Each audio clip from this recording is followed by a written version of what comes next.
উত্তর পশ্চিম চীনের শায়ানসি প্রদেশের লোয়েস মালভূমিতে অবস্থিত ঐতিহাসিক শহর ইয়ানআন।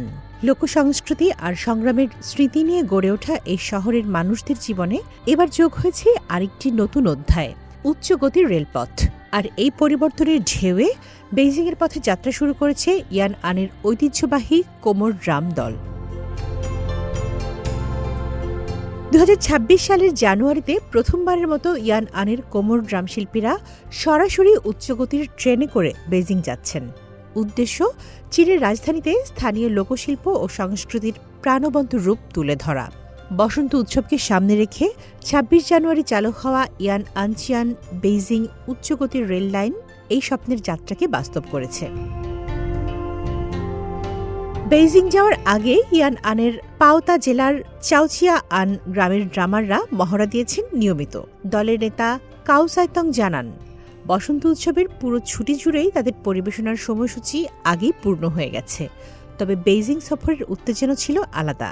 এই উত্তেজনার কেন্দ্রে ছিলেন 58 বছর বয়সী প্রবীণ শিল্পী ছাও ইওয়ান লিয়াং। এত বছরে মঞ্চে খুব কম পারফর্ম করলেও দলটি বেইজিং যাচ্ছেন শুনে তার চোখে মুখে যেন নতুন আলো ফিরে আসে। ইয়ানআনের মানুষ হিসেবে বেইজিং আমাদের জন্য শুধু রাজধানী নয়, এটি একটা অনুভূতি। ছোটবেলা থেকে এই অনুভূতি আমাদের ভেতর গেঁথে আছে। ছাও স্মরণ করেন 1988 সালে প্রথমবার বেইজিং যেতে তার বাসে করে 2 দিন 1 রাত লেগেছিল। আর এবার মাত্র কয়েক ঘন্টায় পৌঁছে যাওয়া, এ যেন সময়ের সঙ্গে জীবনেরও দৌড়। ট্রেন পরিষেবা চালু হওয়ায় উচ্ছ্বসিত স্থানীয় শিল্পীরাও।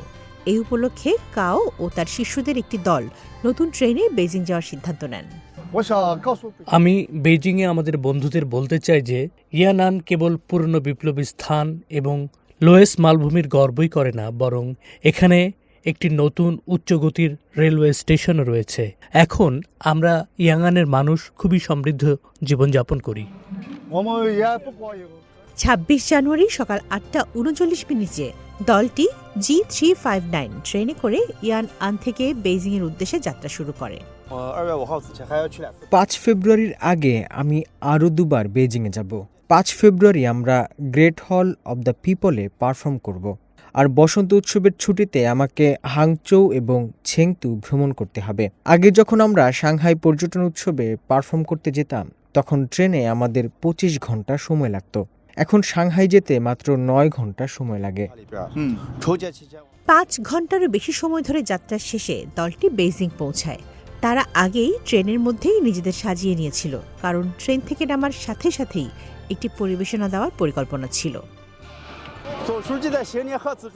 দেখুন, আমরা প্রস্তুত। আমরা নামার সাথে সাথে আমাদের ঢোল বাজানো শুরু করতে পারি। আমাদের কোমরে বাঁধা ড্রামের দলের সবারই ধারণা, প্রতিবার বেইজিংয়ে এলেই আমরা দেখি পরিবেশ অনেক বদলে গেছে।